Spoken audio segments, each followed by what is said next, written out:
Au G20, le président brésilien Luiz Inácio da Silva, alias Lula, a soutenu l'idée d'une coopération internationale pour taxer les personnes très fortunées. A cooperação tributária internacional é crucial para reduzir desigualdades. La coopération fiscale internationale est essentielle pour réduire les inégalités. Les études commandées par le G20 Finance Track sont révélatrices.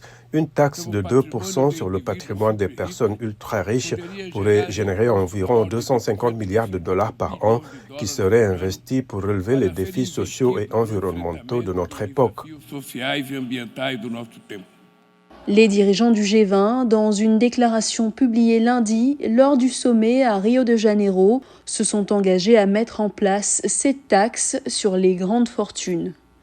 Ils ont également réaffirmé leur soutien à un accord pour des financements en faveur du climat dans les pays en développement lors de la COP29 de Bakou, en Azerbaïdjan, mais ils ont été critiqués pour ne pas avoir mentionné l'abandon des combustibles fossiles.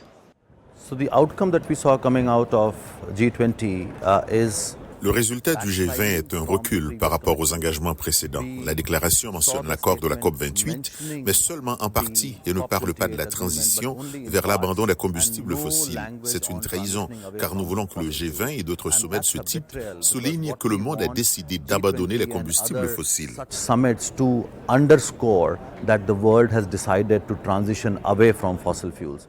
Si sur le climat, la taxation des plus riches et la création d'une alliance contre la faim, les dirigeants du G20 présentent un front commun, les divergences sont plus apparentes sur les sujets de l'Ukraine et du Proche-Orient.